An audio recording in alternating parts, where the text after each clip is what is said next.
Goeiedag almal, dit is Werner van die Katholieke Netwerk Suid-Afrika. Vandag kyk ons na vrae 66 tot 72 van die kompendium van die Katekismus van die Katholieke Kerk. Vraag 66.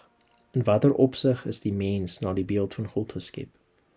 Die mens is na die beeld van God geskape in die opsig dat hy uit sy eie vrye wil in staat is om sy Skepper te ken en lief te hê. Die mens is die enigste skepsel op aarde wat vir sy eie ontwil deur God geskep is en deur God geroep is om in kennis en liefde te deel in God se eie lewe.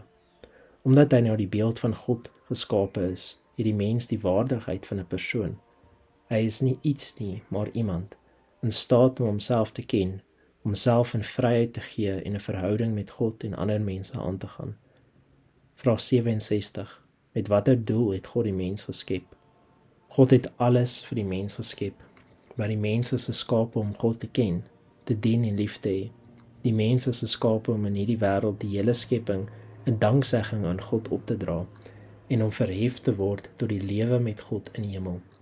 Slegs in die waarheid van die mens geworde woord word die misterie van die mens aan die lig gebring.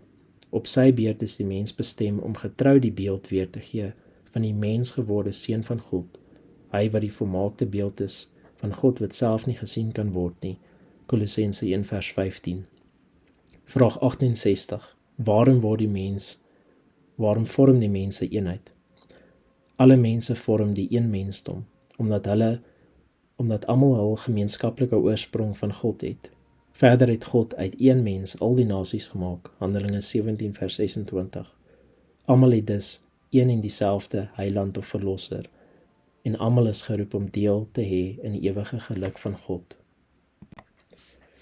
Vraag 69. Hoe vorm die siel en die liggaam 'n eenheid in die mens?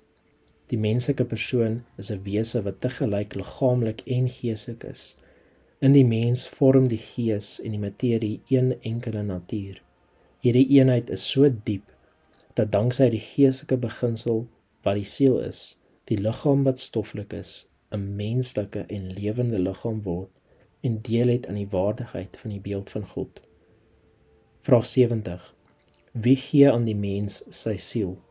Die geestelike siel kom nie van 'n mens se ouers nie, maar word regstreeks onmiddellik deur God geskape en is onsterflik. Wanneer die siel in die uur van die dood van die liggaam geskei word, vergaan hy nie. Wanneer die laaste opstanding plaasvind, sal die siel opnuut met die liggaam verenig word. Vraag 71. Watter verhouding het God tussen man en vrou bepaal? Man en vrou is deur God geskep met gelyke waardigheid en as menslike persone. Terselfdertyd vul hulle mekaar onderling as manlik en vroulik aan. God het dit so vir hulle gewil, dat hulle saam 'n gemeenskap van persone vorm. Saam is hulle geroep om die menslike lewe deur te gee, deur in die huwelik een vlees te word, Genesis 2 vers 24, en om as rentmeesters of bestuurders van God oor die aarde te heers.